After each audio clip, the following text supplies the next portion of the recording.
Every 6 months or so, it seems that somebody comes along and accuses women of being the problem with Twitch and Twitch streaming in general. Not just for the sake of good content, but also in terms of the platform's potential advertising revenue. Today I talked with my Twitch stream about how that's basically total bullshit.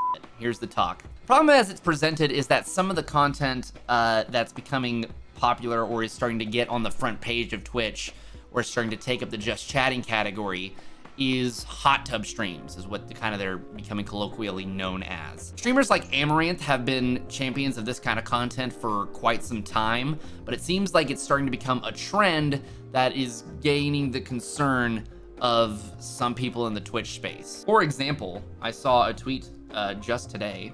It claims Twitch needs to be careful to position its platform away from Pornhub. Booby streamers should not be on Twitch if they want to grow advertising revenue, which they desperately need. These are all real, unfortunately, streams on Twitch right now. So here's the deal. First of all, there's several problems with this kind of thinking, okay? First of all, this is what's called anecdotal evidence, right? This is cherry picking at best. You know, these are streams that this person had to go searching for, and we get the front page of a fresh browser, never been logged into Twitch before. I'm seeing Ludwig, of course. I'm seeing XQC, I'm seeing Tfue. Even if I go through the just chatting channels, okay, if I start scrolling, okay, we've got 1, we've got 2, Shameless Pool Stream, and this is, so we've gotten 2 total. One of them has 726 views, the other one has 735 views. These are not the big powerhouses on Twitch, okay? These are not the majority of Twitch channels, or these are not even like a relevant number of Twitch channels. There's 507,000 viewers in the just chatting category at this very moment. Now, this evidence is also anecdotal. This is also me just using my experience. But I'm pretty sure, I mean, I can speak with relative confidence that if you go onto Twitch at any given time, this isn't gonna be some huge platform-wide problem. This person right here, this cutest hot tubber, is not stealing any viewers from Ludwig, okay? She's not stealing any viewers from Tfue. She's not stealing any viewers from Summit1G, I guarantee it. People who come to Twitch to watch Ludwig's channel or watch content similar to what Ludwig produces are watching Ludwig's channel. And the Twitch viewers that come to Twitch to watch Cutest Hot Tubber are watching Cutest Hot Tubber.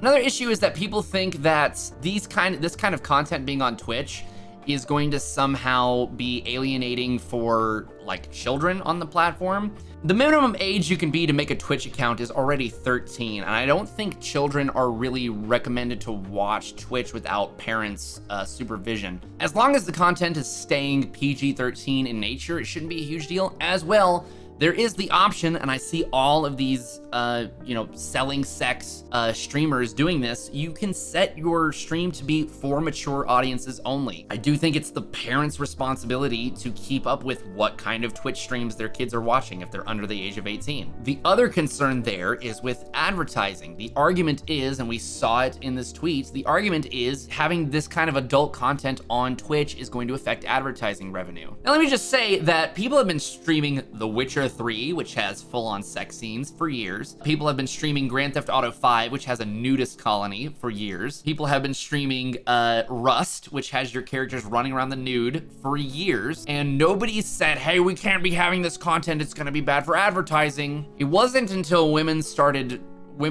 to leverage sex appeal that suddenly people are concerned about advertising revenue. The problem is that it's not on the streamer. It's never on the streamer because streamers don't have any control over what ads play on their Twitch channel. I've been preaching this shit from the hilltops for like a year now. Twitch has a major problem with how they dish out ads. They are dished out universally across the platform, whether you're a mature audience streamer or not. Whether you're streaming Super Mario Brothers or you're doing this hot tub type stuff, your viewers are gonna be served condom ads. So we already know that Twitch is starting to collect information on accounts and on viewers, and it's using that information to recommend certain channels to you. So for example, if you watch a lot of Grand Theft Auto 5, a lot of Grand Theft Auto streamers, and the bigger Grand Theft Auto streamers are going to be recommended to you. So we already know that Twitch is starting to collect this data and use it to curate content. All they need to do is use this to start curating the ad market and start curating which ads are served to which people. Or letting creators have control over what ads play on their channel. That way, advertisers have more confidence in the platform. These adult streams can still take place, and in fact, you could even open the platform for straight up adult content if you really wanted to, and advertisers could very easily dictate where they want their content advertised on. We don't see this problem on YouTube. Let that be very clear.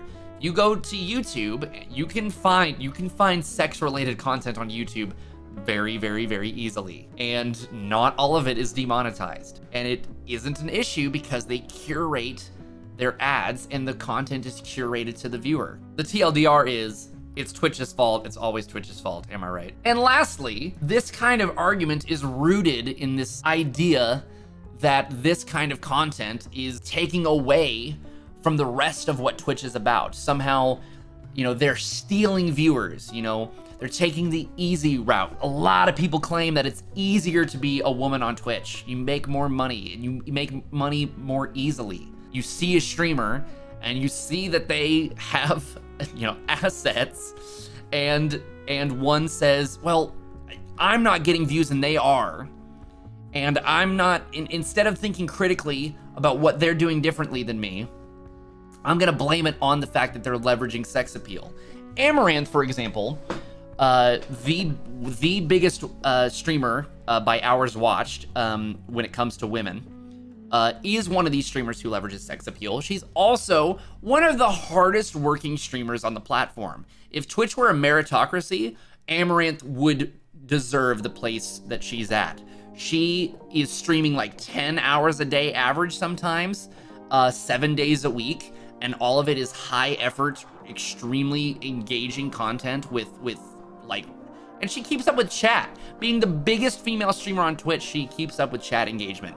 Even though, and this is the other point, her chat is filled with people harassing her, as is the chats of many, if not most, female streamers on the platform. One important thing to know, this is wonderfully said, Electric. One important thing to note is that bodies existing are not innately sexual. Women will be targeted with this kind of hate if their clothing is considered to be too revealing by some arbitrary judgment, even if it is completely normal clothing that you'd see in public. It happens even if women are wearing a t-shirt, if not anything revealing whatsoever. It happens no matter what they wear. It happens no matter what they do. I'd argue it's sometimes worse for women. It is absolutely worse for women. Let me show you guys a study. This has been, so obviously this talk is very similar to a talk that Devin Nash did. I'll link the video in the description for you guys to check out. Devin Nash did a talk on this like 6 months ago to a year ago, when it was relevant then still, as it's relevant now. But he cited this same study. It's a little bit of an older study, but I think it's probably more relevant than ever. Indiana University did a study on how Twitch chat varies in female streamers and male streamer streams. So we look at popular streamers and less popular streamers, and we look at female and male streamers. We look at male streamers, we've got Franker Z, Chris, Answer, Man, Points, Winner, Star. We look at female, we've got bitch, boobs, tits, cosplay, cute, beautiful, pussy. It's so transparent. You see objectifying cues, and you see none on the men's side of the field. Zero. Not one red word over here. Oh my God, it was worse than I thought. So this is a little bit older because it mentions Dr. Disrespect. But 2.8% of the top 500 Twitch streamers are women. Yeah, women don't have it easier on this platform, let me tell you. Meanwhile, 35% of Twitch users are women. So it looks like in the top 50 streamers, okay, so in the top 50, there's two. There is 2 women by number of follows. We need less tweets like these. There's almost no stream on Twitch that you can blame for the status of Twitch right now. Streamers are gonna stream what they want to stream within the bounds of the TOS. And I don't think this content should necessarily be against TOS. If you can figure out how advertising works, like a fucking digital media content company, you could probably engineer it so that advertisers don't have to be afraid of their content being shown in front of things like this, and that only the people who are searching out this kind of content will find it. Then you have a functioning platform where people can watch whatever they want, people can stream wherever they want, and advertisers can advertise on whatever they want, and everybody's happy. And then you are left with only the misogynists, the outed misogynists, saying, women are stealing my views. And then we can put those people in a box and say, don't listen to those people, they're unreasonable. It's that simple. We need to change how we think about it. We collectively, as Twitch viewers and as consumers of digital media and content, be reflective of our own work and how we can improve our own content instead of blaming others for our lack of successes, and holding our platforms accountable for doing what they need to do in order to make the platform the best place it could possibly be. That's it. Of course, really, the issue is that the people who need to see this video probably won't be the ones seeking it out, you know? Hopefully, instead, something like this can raise awareness to the people who don't necessarily need to hear it, and you guys can use, you know, the facts that I've given you and these studies, and be equipped to debate people who spread this misinformation, and be equipped to clarify and to stand up in defense of these women.